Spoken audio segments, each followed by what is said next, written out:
What if I told you that your emotional library is holding you back? Most of us have a very limited emotional library.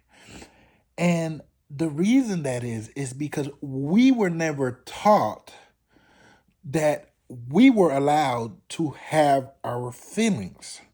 So that's why whenever we are in a situation that's an emotional situation nature, we a lot of times don't know how to handle it because a lot of times we haven't been taught to have the emotion, to process what grief feels like or what anger feels like, or we for a lot of us we didn't have the space because we were just trying to survive our childhood. See, there's a lot of people that just had to survive their childhood.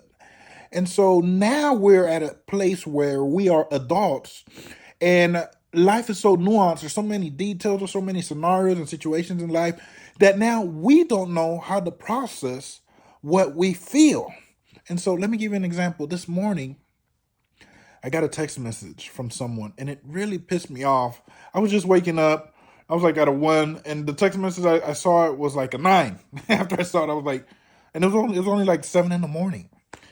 And so what I realized, I wanted to reply to him or her in that moment and, go ba ba ba ba ba ba ba. You know what I mean? But then I realized that I am not allowing myself the space allotted to feel angry. Now, let me give you another example.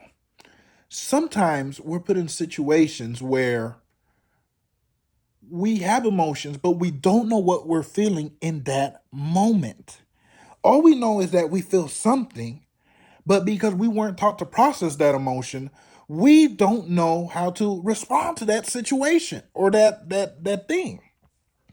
And so ultimately, Gabriel, what are you trying to say? I say, before you try to fix the problem, solve the problem, first you have to identify what the problem is. And what am I trying to say is, before you try to solve how you feel emotionally, let's work on detecting what our emotions are. Let's identify the emotion first.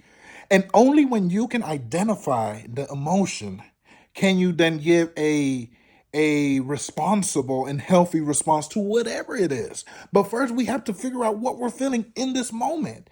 And number 2, you got to give yourself space. Okay? Thank you guys for watching. Love you guys.